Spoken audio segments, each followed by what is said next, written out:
This episode of Marijuana Today Daily is brought to you by our friends over at Ease, California's top one-stop website for legal marijuana delivery. Pop open ease.com, which is spelled E-A-Z-E, to find out if your slice of California currently allows for legal marijuana delivery, and then fire up ease.com/blog to read all the cool bits of industry insight and analysis the Ease team has put together using their properly aggregated and anonymized sales data stream. Don't trust your legal marijuana delivery dollars to just any delivery service. Ease puts a huge amount of effort into staying on the right side of all of California's cannabis laws, which has the benefit of ensuring that you'll only find top quality products available for delivery on their website, and at great prices to boot. You can't beat that. Open up ease.com to get started. That's ease.com.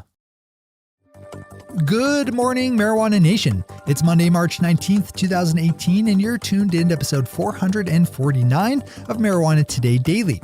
I'm your host, Shay Gunther, and I'll be walking you through today's marijuana news and headlines. As always, we have a full and busy day of cannabis news in our hands, so let's jump right into it. Our top story this fine Monday is a piece by our buddy Tom Angel over at Marijuana Moment, who picked up on not one, but two letters released on Friday from bipartisan groups of federal lawmakers calling for broader protection for state legal marijuana. One of the two letters was addressed to the Department of Justice and signed by 59 lawmakers from both sides of the political aisle, led by Republican Representative Tom McClintock of California and Democratic Representative Jared Polis of Colorado. That group pressed the DOJ in their letter to ease up on states like California and Colorado, who have taken steps to legalize cannabis. The second of Friday's letter was addressed to leaders of a House Appropriations Subcommittee and signed by a bipartisan group of 62 lawmakers led by Republican Representative Dana Rohrabacher of California and Democratic Representative Earl Blumenauer of Oregon, and asks that current legislation protecting state legal medical marijuana be extended. Swing over to Tom's story on Marijuana Moment for the full read on this one. And while you're there, make sure to check out Tom's very cool cannabis bill tracking system, which currently is tracking over 700 marijuana-related legislative bills spread throughout the United States. Look for the link to Tom's bill tracking on Marijuana Moment, or just open up marijuanamoment.net/bills. Canada's National Post has a good story up looking at the efforts currently underway by Canadian cannabis giant Canopy Growth Corporation to develop new products for the marijuana edibles and drinks market. This one's important because it's a good peek into the head start Canadian firms are enjoying over competitors in the US in developing new products. The story has deeper meaning when you factor in the $200 million investment made into Canopy Growth by the large alcohol firm Constellation Brands, which is best known for its Corona beer. That investment was made at a valuation north of $1 billion and is a clear sign that big alcohol sees legal cannabis as both a threat and an opportunity. Pop this one open for the full read and make sure to keep an eye on things up north.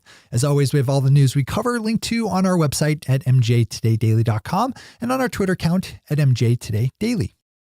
Our final top story of the day is a piece by the Boston Globe that looks at each of Massachusetts' 351 municipalities and asks what their policies are for allowing legal cannabis businesses. As the Globe finds it, it's not a pretty picture, with 189 of the 351 already having enacted a ban or moratorium on cannabis businesses. Many of those moratoriums are set to expire on July 1st when the state is expected to open up adult use sales, but even still, there are just under 60 Massachusetts municipalities with indefinite bans. Given how slowly Massachusetts has rolled out their medical system, many in the state think the adult use market could be similarly delayed. Yet another good one to open up in full, if only for the handy map showing which of the state's municipalities have enacted restrictions. Those are our top stories for today. It's time for Marijuana Today Daily Headlines Blitz. Before we blitz it on headlines, let's quickly thank our sponsor, Ease, California's top one-stop website for legal marijuana delivery. Customers of Ease value the fact that they know they're always going to be on the right side of California cannabis law when they place a delivery order through ease.com. That's important right now because there are a lot of services out there in the Golden State that are less than diligent when it comes to adhering to all the various rules and regulations governing legal marijuana. but because Ease, and by extension all their partner dispensaries, are so strict about following California state cannabis law, you know the products you can order through Ease.com are properly grown, processed, tested, and packaged. Don't trust your legal cannabis delivery dollars to anyone but the most compliant. When it comes to California, that decision is easy. Just open up ease.com, which is spelled E-A-Z-E. And don't forget, ease.com/blog is where you go for smart and valuable industry insight and analysis. That's ease.com and ease.com/blog. All right, time for the Blitz.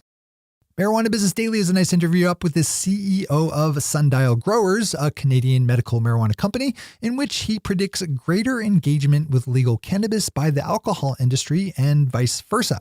Sundial CEO Torsten Kunzlin is a former executive with the Coca-Cola Company and Molson Coors, and among other good points, takes the time to point out that one of the benefits cannabis has over alcohol is of the multiple modalities for consumption. As he puts it, you can only drink alcohol, while cannabis can be smoked, vaporized, eaten, taken topically under the tongue, and drunk. The New York Times has a nice long-form piece up looking at how different cities in California are dealing with cannabis legalization as seen through the frame of social and racial justice. Writer Thomas Fuller looks at two cities in particular, Oakland and Compton, for their diametrically opposite ways of engaging with legal cannabis, with Oakland taking big steps to develop a local legal marijuana industry that is as diverse as the city and state at large, while Compton has outright banned dispensaries and other cannabis businesses from setting up shop within its limits. This is a really interesting look at a hugely complicated issue, so I'd recommend popping over for the full read. Not to be outdone in the realm of long-form stories looking at complicated cannabis issues in California, the Washington Post wonderfully dives into the rapidly evolving world of legal cannabis cultivation for farmers within the state's Emerald Triangle, a remote part of California that is struggling to adapt to the new world of legal cannabis. Many of the qualities that make the Emerald Triangle the perfect place to cultivate illegal cannabis is working against the area under a new regime of legal cannabis. Another story on today's list that should be read in full. Last week, law enforcement officials in Michigan began a crackdown on illegal marijuana dispensaries and closed 40 businesses by the end of the day Friday, with more expected to follow. The Detroit Free Press is reporting that hundreds of less-than-legal shops will receive cease-and-desist letters in the coming days. Michigan is in the process of rolling out an expansion of their medical marijuana program that has, up until this year, largely existed in the legal gray zone. The businesses targeted last week are ones that have not made any efforts towards getting properly licensed under the new system. One of the worries that has floated around the Canadian legal marijuana industry is the fear that there won't be enough legal cannabis to meet the demands of the nationwide adult use rollout set for later this year. Jason McLean over Cantech Letter took a look at those fears and did some math on cultivation projections that suggests that the country might just be fine when it comes to cultivation capacity. As Jason finds it, there are just over 700,000 kilograms of projected legal capacity from publicly traded Canadian companies set to come online by the end of this year, which is around as much as projected to be needed. That total also doesn't count private cultivators. Keeping our sights up in Canada for one more headline, we have news of a partnership between licensed Canadian medical marijuana firm Tilray and Sandoz Canada, which is owned by the Novartis Group, a multi-billion-dollar pharmaceutical company.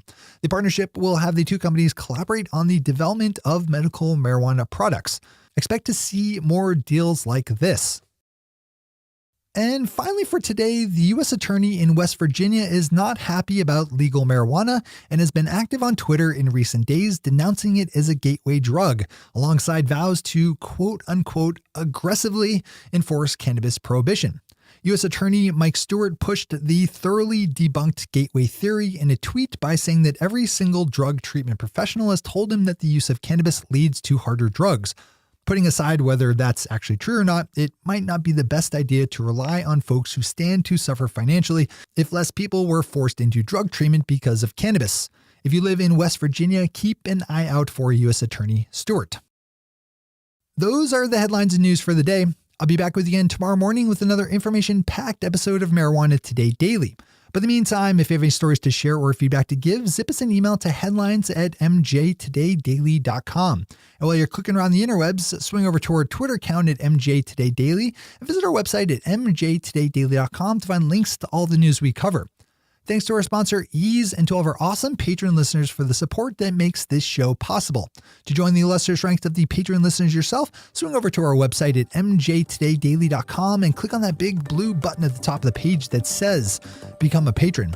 I'm your host, Shay Gunther. Thanks for tuning in and starting your day with marijuana today.